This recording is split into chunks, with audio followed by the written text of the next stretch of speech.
UFC Macau this November coming up will be headlined by Petr Yan and Davison Figueiredo. Figueiredo obviously coming off of a couple of great wins after moving up from flyweight to bantamweight to make a title run for the 135-pound belt. The former champion has beaten the likes of Cody Garbrandt, Rob Font, and others at 135, looking very, very impressive so far. Also, in his last fight, beat Chito Vera. Very, very impressive wins. One of the best stretches of fights that you could have at 135. Petr Yan, coming off of the win against Song Yadong back at UFC 299. He was on a kind of a losing streak up to that point, but proved himself to be a top 5 contender after getting that win back in March. Now, these guys are going to face off. This is one of the most highly anticipated fights for the rest of the year. People were making this fight before Figueiredo even fought Chito back in August. Petr Yan obviously also suffered a bit of an injury in his last fight. These guys are going to square off on November 23rd. Many were speculating that it would be either at the MSG pay-per-view or at the December 310 pay-per-view.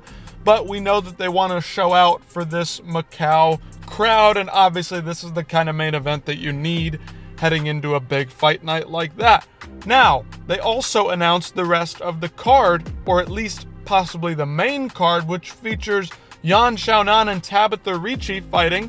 This will be a top 10 fight at the strawweight division. A very interesting matchup.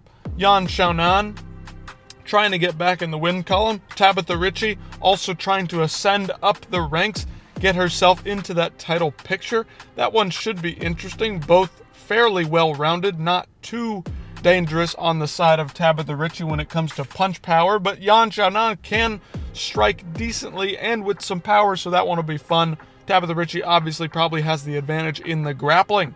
Also, Volkan Ozdemir versus Carlos Ulberg, the big guy up and coming from City Kickboxing. Ulberg coming off some decent wins, good knockouts, has looked impressive up to this point after suffering that loss a couple of years ago against Kennedy Nzechukwu. Now, Volkan Ozdemir also on a bit of a run himself.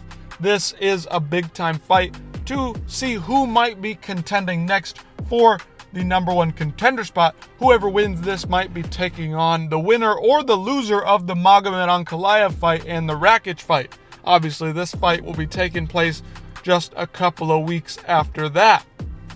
So that's a big one to look out for in the light heavyweight division. Two guys, they're probably going to slug it out on the feet. If Volkan is smart, he would take Carlos down, but I'm afraid he might not do that. Now, we've also got Song Kenan versus Muslim Salikov, a fun welterweight matchup. Two guys that like to strike it out on the feet. Muslim Salikov likes to throw a lot of spinning attacks, and Song has power in his hands. This one, not a big name matchup, but the hardcores know this one will probably be a fun little fight to add to the card. And then finally, Wang, however you want to pronounce it. We saw her flatline her last opponent just a few weeks ago.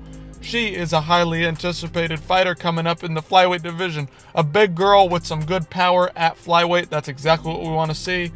Versus Fernandez. Don't know much about her, to be honest, because I just don't care too much about the women's main events or the women's rankings in general. But these are some fun fights heading into the Macau event. Let me know what you guys think about the card, your predictions, your hopes for the rest of the card, how it's going to fill out with some of those more Asian-based fighters, some of those Southern, Eastern Hemisphere fighters. Let me know what you guys think about the card. Let me know what you guys want to see next, and I'll see you in the next one.